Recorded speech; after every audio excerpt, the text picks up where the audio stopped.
আজকের এই গল্পটি যদি আপনি শোনেন, আপনি চলে যাবেন এক অন্য জগতে।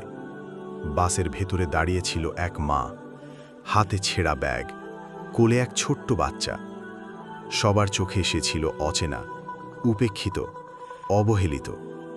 কিন্তু তার চোখে ছিল শুধু পানি, আর কপালে বারবার সিজদার মতো করে মাথা ঠেকিয়ে বলছিল, হে আল্লাহ, আমার বাচ্চাটার জন্য আজ একটু খাবারের ব্যবস্থা করো।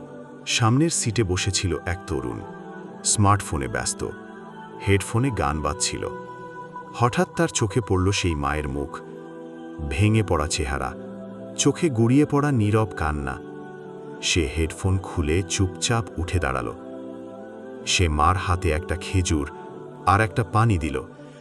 মা কিছু বলল না, শুধু বলল, আল্লাহ তোমার দয়াকে ভুলবেন না বাবা, আজ তুমি ফেরেশতার মতো এসেছ।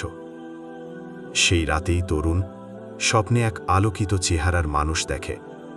তিনি বলছেন, আজ যে হাত তুমি বাড়িয়ে দিলে, সেটি কিয়ামতের দিন তোমার জন্য ঢাল হবে। তরুণ ঘুম ভেঙে দেখে চোখে পানি। তার হৃদয়ে প্রথমবারের মতো কান্না আসে, আল্লাহর জন্য। সেদিনের পর থেকে সে আর আগের মতো নেই।